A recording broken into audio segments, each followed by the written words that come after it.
আসসালামু আলাইকুম রহমতুল্লাহি ওবারাকাতুহ। কেমন আছেন সবাই? জানি সবাই ভালো আছেন। আমার প্রাণের ভাইয়েরা ও বন্ধুরা সবাই ভালো আছেন। একটা কথা বলার জন্য অনেকদিন মনের মধ্যে মনে করেন যে কি চটপটাইতেছে। আসলে মানবতা বুঝে কে? মানবতা কয় প্রকার ও কী কী? এটা মানবতা সবাই বুঝে না, বুঝছেন? আসলে এই যে আমাদের থরসব বিল্লাল যে কাজটা করতেছে, আসলে মানুষ তো বুঝে না।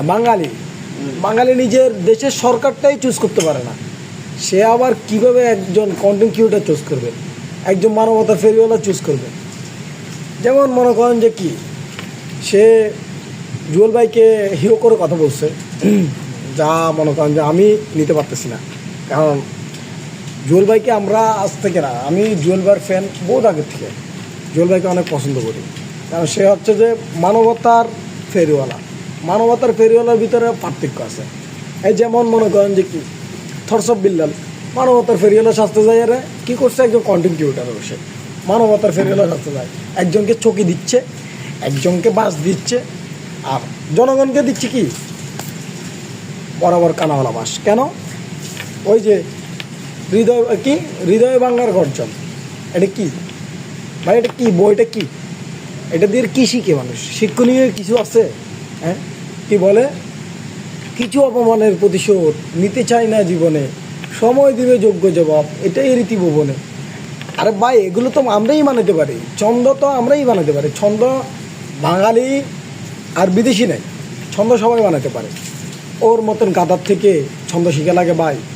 ওর থেকে যারা 1000 টাকা করে বই কিনে, আমি মনে করি যে এই যে গালাগালি দিছে কিংবা বলছে যে ওগুলো কন্টেন্ট জগতে সে অনেকের বাপ, তো অনেকের বাপ মানে যারা ওর থেকে বই কিনছে সবাই ওর বাপ, মানে ওর ছেলে। এবং কি মানে ও এটাই বুঝাইছে। আপনাদের কাছে বিনত অনুরোধ, এই বিল্লালকে এই নেট দুনিয়ার থেকে সরান। সে এখন পাগল হয়ে গেছে। পাগলা কি বলে, সে নাকি অনেক দেশের রাষ্ট্রদূতের সাথে তার পরিচয় আছে। আর বেটা ভাত খাইতে পাস নাই, ভাত কয়দিন আগে ভাত খাওয়ার জন্য ভাত পাস নাই, আর তুই আইসস এখন ভাব লওয়ার জন্য। যদি আমাদের চিড়ংয়ের ভাষায় বলতে যাই, তাহলে মনে করেন যে অনেকে বুঝবেন, অনেকে বুঝবেন না, তা বলতেছি না। চিড়ংয়ের কথাগুলো শুনলে ওর মতো থরসব বিল্লাল 3 বার মরবে, বুঝছেন? বলতে চাই না তারপরও, কিন্তু